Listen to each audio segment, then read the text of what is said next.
Welcome to a new episode of Season 1 of the Make Boards Work podcast. Today's guest is Andrew Smith.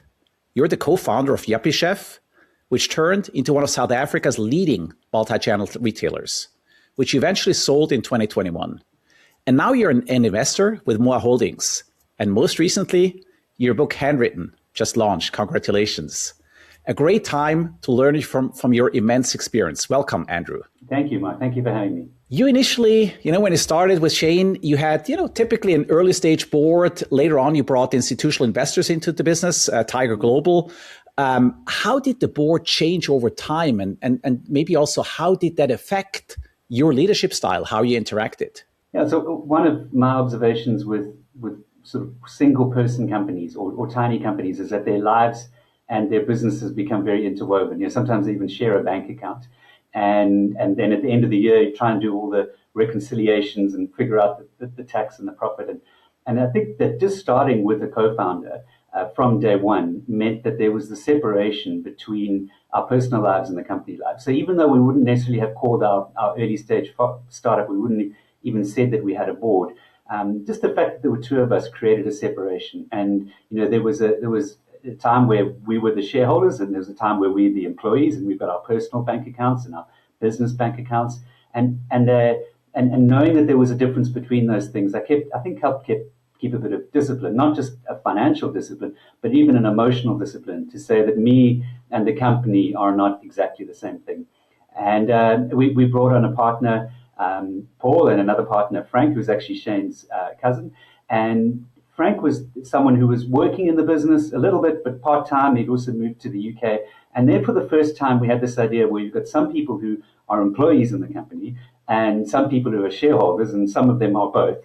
And technically, we were directors, and it would have said that on the company registration. But we would have, at that stage, and this is sort of in the mid to late 2000s, we would have been operating in a very casual way, and we would have been having emails together and perhaps some calls and some meetings, but without any of the structure or the rigor of what we would consider a board. And one of the things when we took on institutional investment in 2011 was we were nervous about it because I'd actually had very little experience in any big companies. I'd certainly never run a company that had an external board, and I had this idea that someone was going to come in and bring a whole lot of control, tell us what to do, even if they were a minor shareholder, and even though only one board member. It was this idea that this external person would have power and we would have no power. And that actually prevented us taking investment for quite a while. And even the decision to take on one investor, there's other smaller companies, particularly tech companies, that might take on 10 or 50 or 100 shareholders, and then there would be a small number of board. But it was all a little bit blurry. The institutional investor was a significant minority with one board seat, and we were each minority shareholders with a board seat.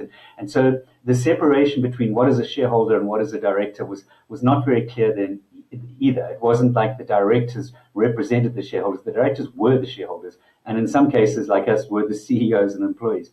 And I think that the way that Tiger Global, who is a New York hedge fund, operated is that they were taking bets on many companies at the same time. They were giving, around the world, companies sort of some jet fuel, and they say, well, we hope you succeed really well. And yes, we're a director and we have minority rights as a shareholder, but get on with it. And we had what I wouldn't describe any actual board meetings like I'd understand a board to be. We would sort of send an update over an email, and the director on the other end would hit reply and say, that looks good, keep going. And so I think that it was great. And I would have said to people at the time, we get left alone to do what we want to do. And our shareholder it's wonderful because they're not pushing us around, or they're not pushing us to do things we don't want to do.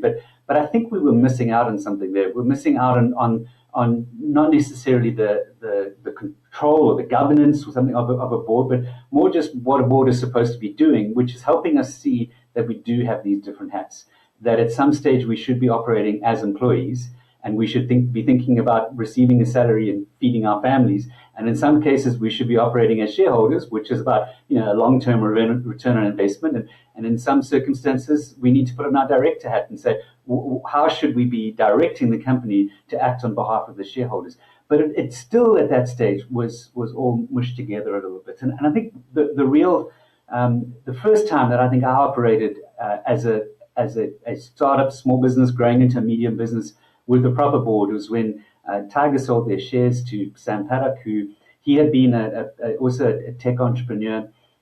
He had grown a business in the edtech space, and he had sold it to a listed US company. And he came onto our board in 2018, and as a shareholder and a director. But one of the things he said to us is that at some stage we're going to sell the company, and in fact we're going to do it quite soon in the next few years. And I think we should have realized that when Tiger gave us money in 2011 that's what they wanted. But we kept on operating perhaps a bit directionless. But Sam said, right, if we're going to sell the company has to be bigger than Shane and Andrew. It has to be operating in a way that continues without you.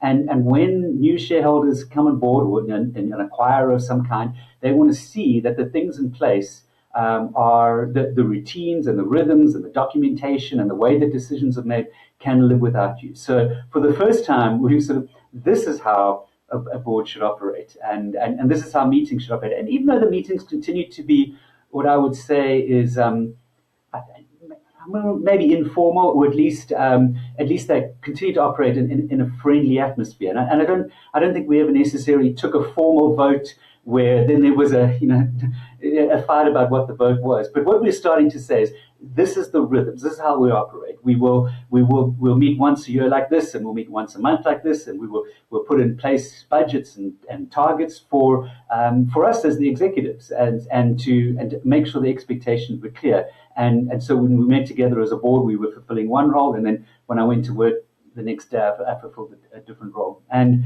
that was 2018, and because of all sorts of circumstances, our sale, mainly around COVID, our sale process actually sped up quite quickly, and we sold in 2021. And I do think that made a difference. I think the acquirer, who was a big listed retailer in South Africa, Mr. Price, that they saw it was in place, and they saw the executive team that was in place, that was being held accountable by the CEO, which was reporting to a board, which was representing the shareholders, as something that was much bigger than the startup. So that's sort of the evolution of me within Yuppie Chef, the boards that I've seen, and then I've played different roles in different boards as well, where it hasn't been my company, but it has been an evolving for me, and I don't think it's something that I was automatically aware of when I started the journey, back when I was my 20s. So in effect, Sam helped you to institutionalize the company, right? To make it less founder-centric, keep the founder spirit, but make it kind of,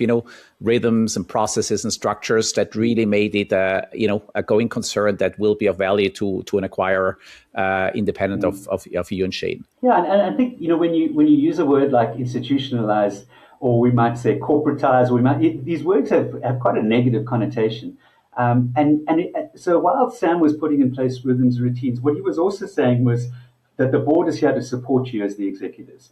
The board is not here to not mark your homework, not to tell you that what you've done is wrong, or scold you when something hasn't worked out quite as well, but to say we are external eyes on what is happening in the company. And Sam was invested, literally with money, but also obviously emotionally, but less emotionally invested than we were.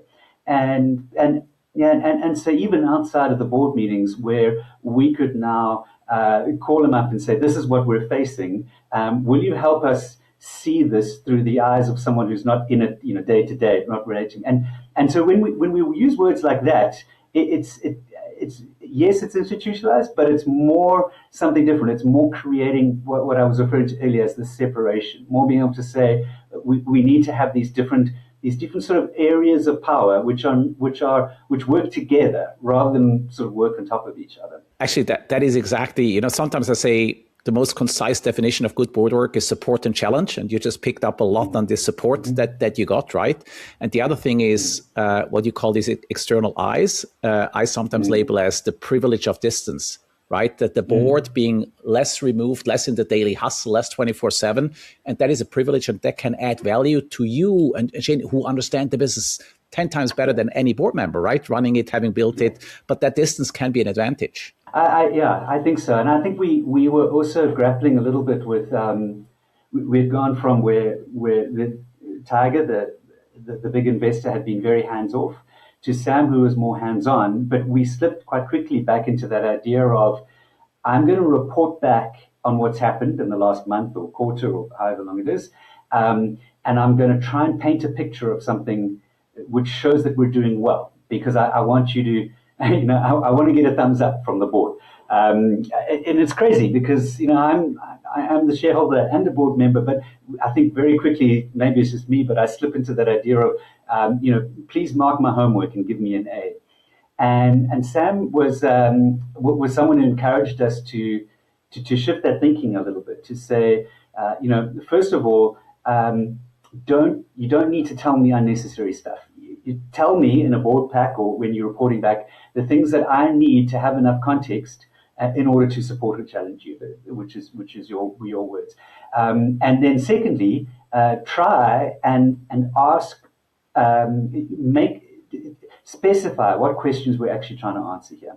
So instead of me just saying, these are the results from the last month or the last quarter, to say, these are the results of the last month. The decision we're trying to reach now is X, and we need the board's help in answering that question. So to take what is, I guess, like a passive reporting and turn it more into an active discussion. And if And if there's something that I really am just reporting back on, well, then make that a pre-read.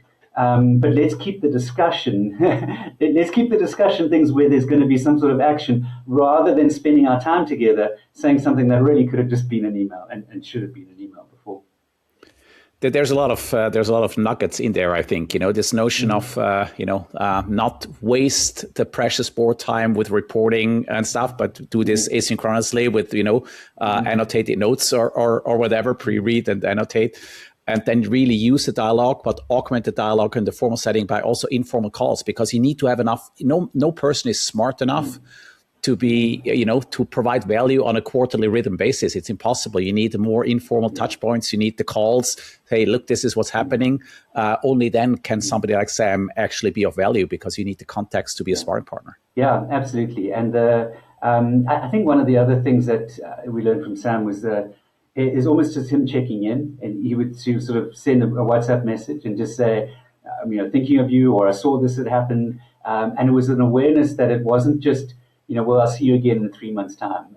It was, our board meetings were actually monthly, but it was more just I'm here, I'm still around, I'm still available if you need me, but get on with it, keep on going. And I think there was also an idea which I appreciated. Really, this podcast could be all about Sam, but what I learned from Sam was he would say, I've never run a kitchen tools retailer, which is what we were. So he would clarify, here I'm going to give an opinion which is based on my gut. I don't really know exactly, but I'm going to put this, you are the expert in this field.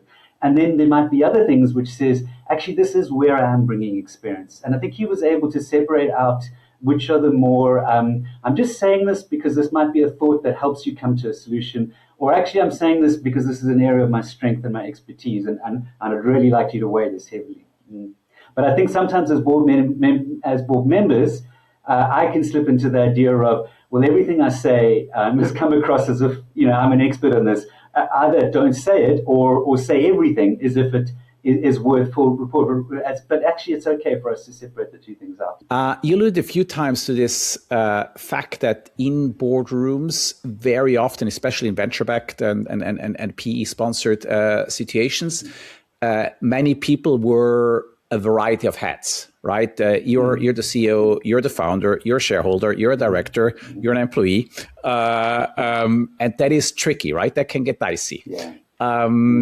Any episode that comes to mind where you struggled, kind of which role, which hat am I wearing right now, and how do I act accordingly? I think that, we were, for most of the time, we were small enough that we had a very small board. We didn't have something, let's say, like a remuneration committee. So one of the hardest things was salary setting and salary setting for ourselves. And in that, I mean, particularly in certain parts of the Yuppie Chef journey, Shane and I were putting money in from our home loans to fund the company at the end of the month. And so if I sit there as an employee and say, I don't think I'm being paid a fair salary for the work that I'm done. Okay, so I should motivate to the board, because I'm the CEO, that I need a pay rise. But what that will mean, they'll probably say yes. I think the board's going to support. They'll probably say, but the implications of that are that I'll probably have to take money from my own home loan to pay my salary. And, and that is a difficult thing, to kind of separate that out and say, as the employee, it is, this is what a fair salary should be, and the employee should ask for that, separate from the other concerns. And then as a board member, me, same person, I should consider that request, and I should think about whether that's fair, and then I should decide, well, how should we instruct the CEO to deploy capital or raise capital, whatever that might be needed to afford that salary. And then as a shareholder, what am I willing to do to support that? And I think that was probably one of the trickiest issues that we faced. And when we did ever ask, either from our institutional investor or from Sam, the external, they did want to pay us more. But I really struggled with the implications of what that meant for myself. And I think there was one time when we actually implemented more of equity-based rewards. But again, it was easier when that came from a board member who was not an employee. When that was separated out to say, actually, this is what the shareholders are willing to do for you, but we're going to come up with this decision and let you know, because it's not fair for you to be in both of those seats at the same time. Those are also areas where it can be extremely helpful to have independent board members, right? Yeah. Neither employees nor or at least not substantial investors, right? Because they can moderate and facilitate such discussions with much more objectivity. Yeah, and we never had that. I'm not sure why it never came into our radar, but I am now an independent board member of another company, and not on this particular issue of remuneration, but it's interesting when they have sometimes referred to me, because on this particular board I'm the only independent non-exec, and they will sometimes say to me, Andrew, I think we might be too emotional about this. Give us some insight into this topic, because they're referring to situations from the past where they're going, I think maybe our judgment might be clouded here. And I don't know, I know the names of these people because I've heard it being spoken about, but I don't actually know these people. I wasn't upset by them. Nothing ever happened with me. And I'm able to say, well, I can empathize that you're upset, because I know what that's like. But in this circumstance, I'm not upset. And so let me give you some input and advice here as that independent. And so I think I have seen now the value of independent non-execs for the first time, which I didn't know that type of thing existed before. To some extent, we had that. Shane and I, and I realized, because I wrote about it quite a lot in my book, I'll speak about what I might call mentors or coaches, or there are these external people, and we had some really good ones. They generally were older men in our lives. I mean, they didn't have to be older, but they just happened to be.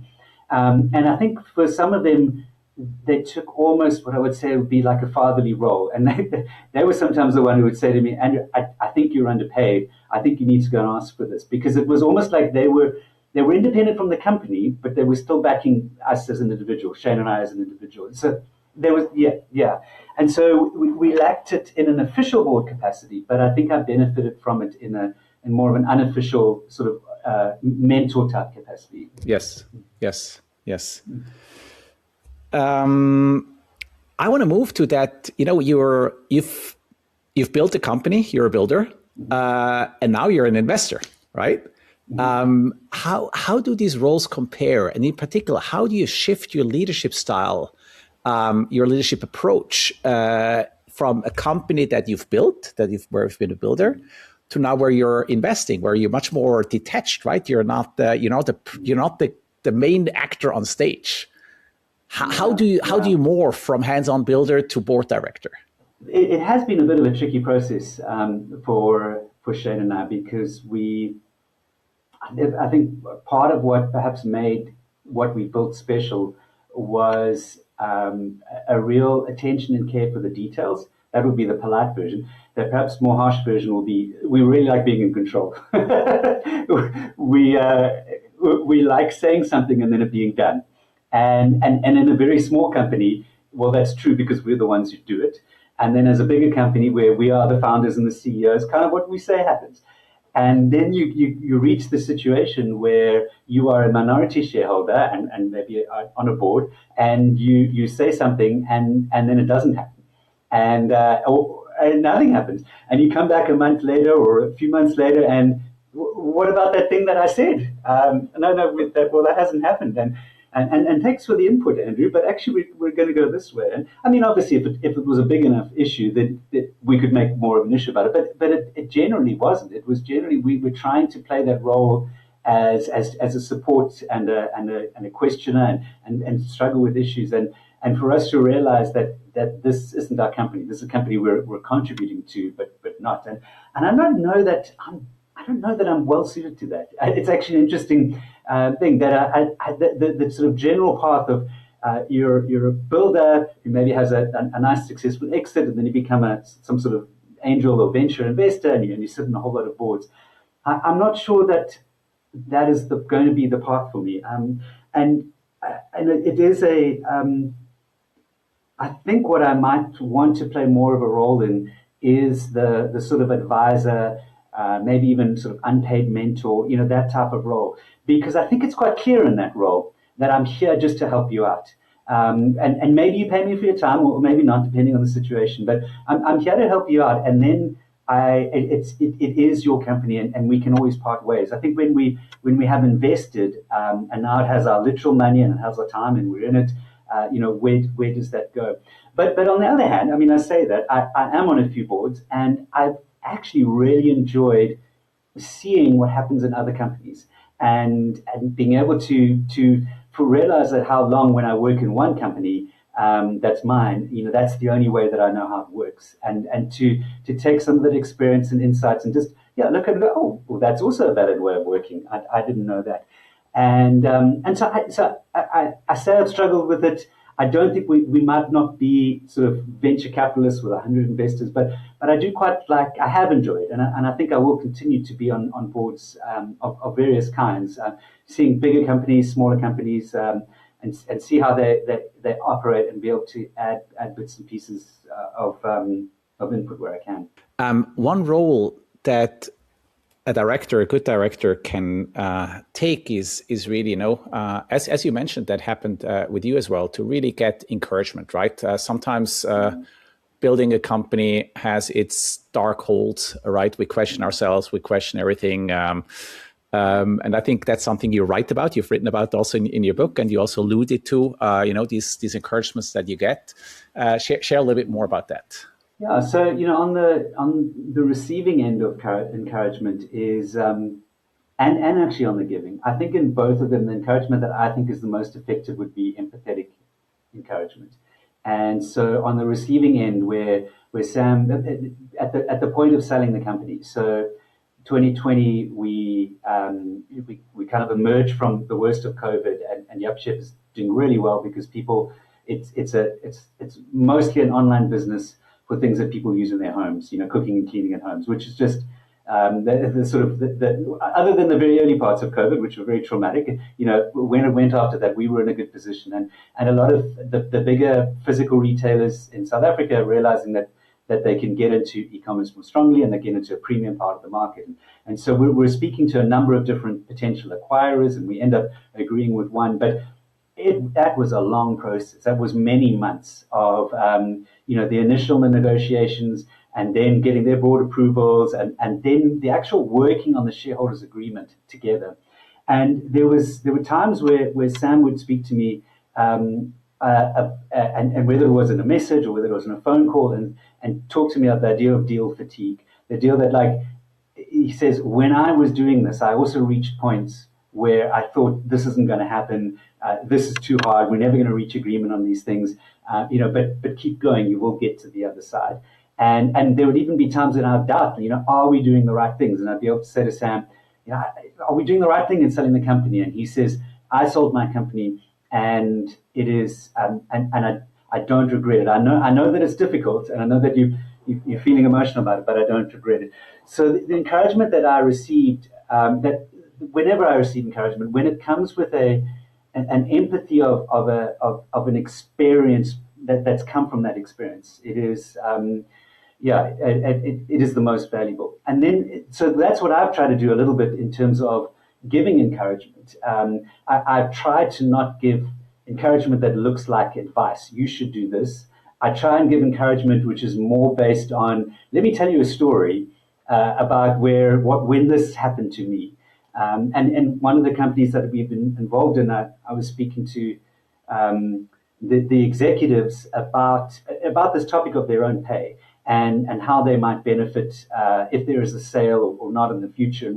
And I understood. I said, I've been in your position where we wear these different hats and where there's external shareholders who are not employees. And I think that sort of, let me share a story.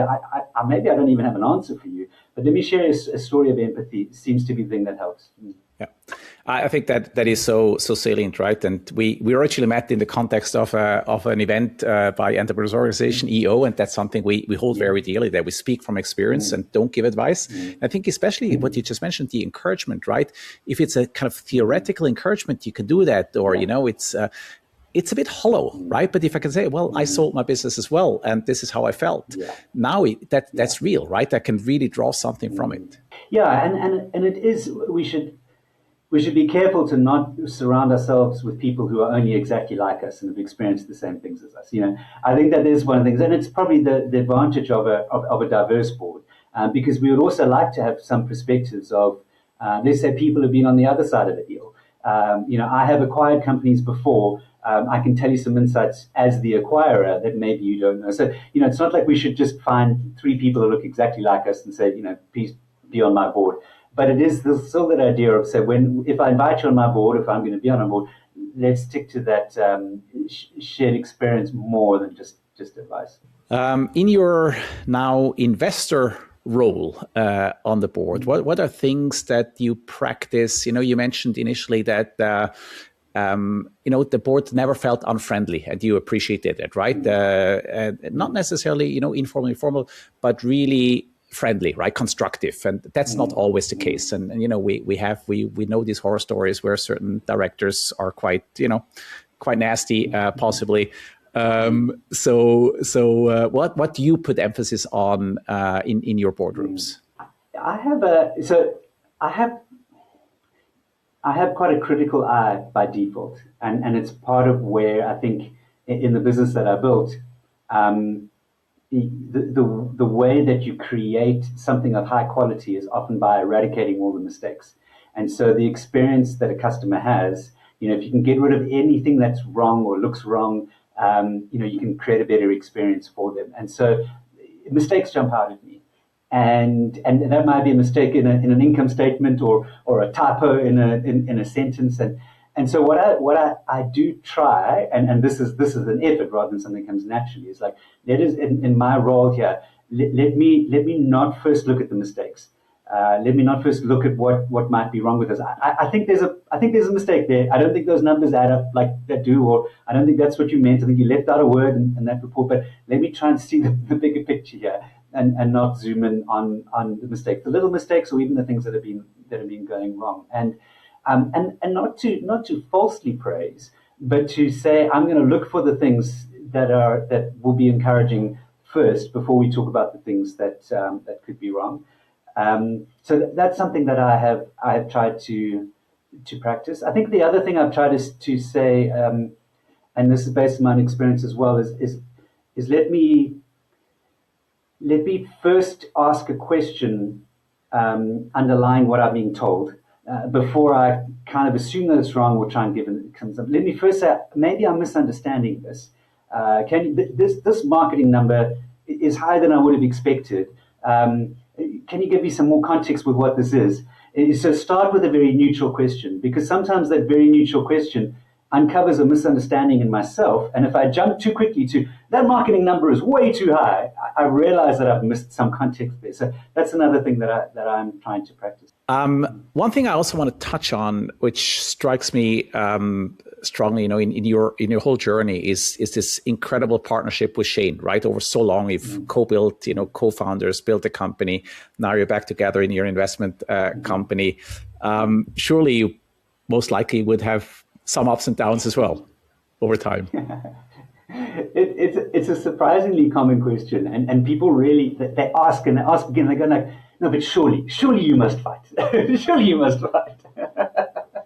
And I really, and they go, give me one example. And I look back and I think, oh, I'm not sure. So I think there's a couple of reasons for that. First of all, Shane and I didn't come together with the purpose of starting a business or being in a partnership together. We first came together as friends, and we were actually involved in a church together before we were involved in a business together. And I think there's some fundamental, some sort of underlying stuff which we have in common. You might call it sort of our values towards life, or what we think of as important. We've been in a very similar position our whole lives in terms of his kids are slightly older than mine, but we both had 2 children. We both pretty much earned the same amount of money. We've lived the same life circumstances. So there hasn't been this thing of one person who has maybe a lot of personal wealth and is willing to take more risk, and the other person doesn't have much at all. So we come with a similar values, similar life experience, and yet the things that are different are radically different between us. And we have learned more and more what those are over time.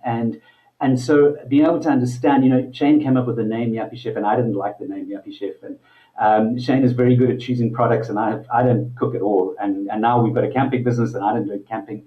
And we're happy to say, in this area, this is your area of strength. You take the lead. And then he does the same for me. And the teaming, when I ask my 2 boys to unpack the dishwasher, and they say, well, I'm going to do this half and you do this half. We sometimes think of teaming or working together as just a division of labor into 2. And where Shane and I work together is to say, it's not about doing half the work. It's about us each doing what we're best at doing. And because of that, I think we've avoided a lot of conflict, and we've avoided the idea of, well, what if you disagree on these 2 things? So that's what people will say. But surely if there's only 2 of you and you disagree. And I say, well, if we disagree on something, but it's an area of strength for Shane, I'll probably defer to him on that. If I say, well, I don't really like the name Yuppie Chef, but Shane has proved that he's really good at naming things, and I should probably defer to him on this. And Shane will defer to me on maybe it's something to do with it, with the finances or the tech or the operations. You say, well, this is an area of Andrew's strength. I will defer to him on that. And then the things that are not as clear as to who it should be. So in Yuppie Chef's journey, when it was coming time, we decided we started online, and we've been online for 10 years, and now we're going to open physical stores. Should we open a physical store? That's neither person. That's not it's not one or the other of us. And we did have a board at that stage, but the board didn't necessarily have an answer for us in that. But it was this, okay, well, we don't know right now. It's not obviously yes or no. And so instead of fighting about it, let's decide to not decide for another 3 months. And so we'll put it in the calendar. We'll come back to this. And between now and then, we can gather more information, but we won't just keep grinding at it and sort of risking the conflict that might happen over it. Andrew, anything we didn't touch on that you think is very substantial, very important to make a board work? Anything we didn't touch on that you think is important for a board to create value? Yeah, I think we have covered a lot of it. I would say my whole entrepreneurial journey has been about don't do things just because you think you should. In fact, I dropped out of university after 3 months, and it was a bit of a crazy decision, and I wouldn't recommend my sons to do that. But part of it was like, I don't know quite why I'm doing this, and I'm not going to do it just because everyone says we should do it. And I think that the nature of putting together a board, if you are you're starting a new business and saying, well, everyone else has a board, so I should have a board. I don't really know why, and I don't know what it's for, but I should just do it. And particularly when it involves giving away equity or committing large amounts of money if it's a paid board member, I would say, well, why don't you start with finding a mentor, a friend, or a coach, or someone who can, if you're just wanting to put some input in, if you just want to get outside input, why don't you do it in a format which is less of a long-term commitment, which is easier to back out of, and maybe if there is a company that's further down the road, then that's saying, well, we do need a board, but we don't have to just do what someone else has said. Let's really understand what it's for, and maybe we should ask other people who are on boards or have boards what it's for. I'd say don't rush into it, and that might even be the same as accepting a board post. Is, well, that's what you do. Once you've been successful in a company, you should be on a board. And I would say, well, hang on, don't just do it just because everyone else has done it, because I think they can be unhelpful board members as much as they can be helpful. So I guess that would be the only thing, is like, when you look at the actual requirements in most company law in most countries, the requirements are very small as to what is needed from a director's point of view. So and you might even call it a governance committee, or you might even call it a board of advisors. Just make sure that you're not doing more than is needed just because you feel you should. Yeah. Last question from my side. If you can create your dream board, no restrictions, it can be anybody, maybe even people who are not alive anymore, like typology. Yeah. Who serves on the board of your dream business? Who's your dream board on your dream business? That is such a good question, and maybe if you prepared me, I would have had a better, longer answer. I think. Look, we've obviously spoken a lot about Sam, and it wouldn't have to be Sam himself. We are now friends. We're not working in any companies together. But I would say it would be the people who have done something a little bit ahead of what I'm doing in something quite similar. And so right now we're working on Brave Hardy, which is an outdoor retailer. We sell camping and hiking gear. So perhaps who set up REI in the US, which is a company that I admire, or somewhere like that. I would say, let's take the people who are in my category, in my industry, but have done gone a little bit further down the road, as opposed to picking a personality or someone who we think has been a very successful businessman in general. It would be something slightly related to what we're doing. And I think, in terms of who would I make up the board, I think I would like a wise, grey-haired old man, or perhaps not so much hair old man, someone who can bring in a bit of calmness to the situation, to just say, I've seen this all before. I've seen companies like you struggle with things like this. I remember those COVID years of 2020. I remember that, and we did get through it. It was tough, but we got through it. So I think it would be a bit of diversity in age range, and not just because they're old, but because they've sort of been through things before, and take someone like that who is now also, and I'm not going to name a name off the top of my head, but someone who's gone down this road before and is able to bring that element of why don't we just take an extra few minutes before we settle on this. There is always more time than you think there is. We don't have to be in such a rush, without necessarily not being caught up in bureaucracy and process, but more in a patience that comes from, we can make this decision tomorrow when we're perhaps less in it and less emotional. Very cool. Thank you so much, Andrew. There's so much I picked on from you, and I'm sure our listeners and viewers will. This notion of separation, of establishing a rhythm, and this awareness that helps to be aware of the different roles we possibly have in the boardroom. This notion of the board as external eyes. Make sure that the board members have enough context, right? Informal touch points and all that. Possibly a mentor role to ease from the operator, the hands-on, detail-oriented operator, into the less involved board director via possibly a mentorship. And then this importance of really sharing real experiences, right? For example, in encouragement, to anchor that on real experiences to make them worthwhile and material. So much in there. Thank you so much, Andrew, for sharing all your experiences with us.